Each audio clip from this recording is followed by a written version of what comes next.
My cousin, she said, I don't like emotions because they feel bad. And I was like, yeah, duh, they do feel bad. The idea is that there's a crossroads of how to handle those bad feeling moments. One where you push it down or pretend it's not there, and the other is where you do something with them that's constructive for yourself. I'm Hilary Jacobs Hendel. I'm a psychotherapist primarily.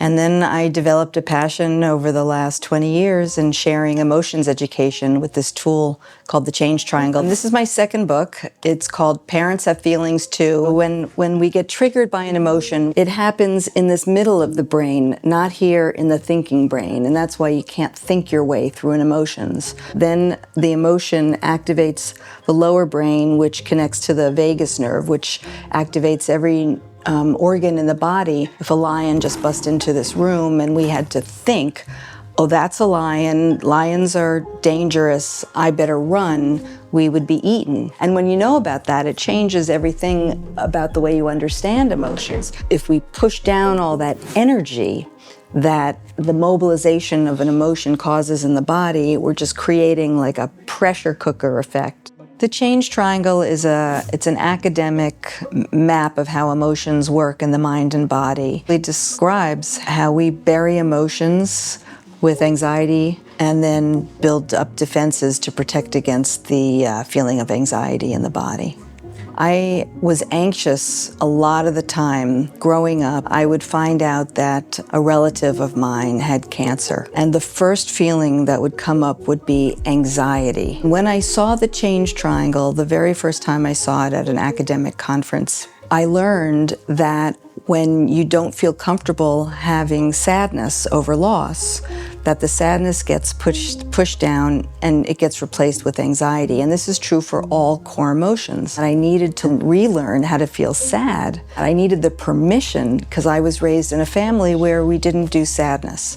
Because none of us got emotions education because it didn't exist. It still is sort of a void in society. But really, defenses are the myriad ways that we avoid emotional discomfort or pain. I've been known to be sort of tough, and I would get a tone in my voice, and I would say, you know, that's just me, that's who I am. And then I realized from learning about emotions that when an emotion is triggered, it changes all sorts of things in the body, and including the way our voice sounds. And I came to really understand, to label this tone as my angry tightness. And it was really caused by an anxiety activating my nervous system. And over time, my angry tightness has really abated quite a bit, much to the joy of my family.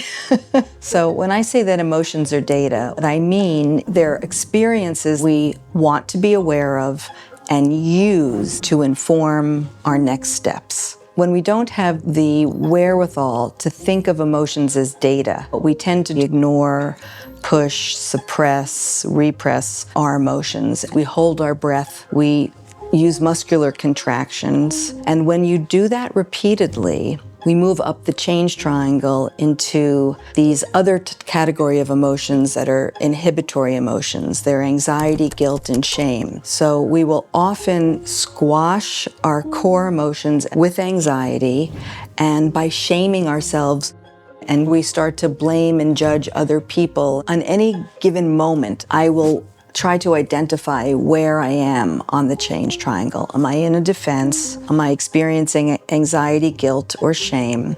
Or am I having one of the core emotions? Or maybe I'm just in a really great state, the kind of, this is me, I feel like myself, in which case I'm below the Change Triangle in the open-hearted state of the authentic self. The goal is to feel, deal, and relate all at the same time. I was raised by a psychiatrist where you're looking at what's wrong with people all the time, psychopathology. And what I learned at Fordham was a strengths perspective, to look at what is going well, what are the strengths a person comes in with, and to build on those. We have epidemic levels of anxiety, depression, loneliness, and addiction. And it's all related to the lack of emotional literacy. And when we don't make space for them, that is in fact the cause of many mental health diagnoses and problems that we're seeing in society. Well, emotional literacy is a skill anyone can learn, so this is like gym for the brain. There's no downside. You cannot control emotions from happening, and it is completely normal. You're not weak, there's nothing wrong with you. But it is important to learn about emotions so that once they're triggered, you have knowledge and power over what to do with them.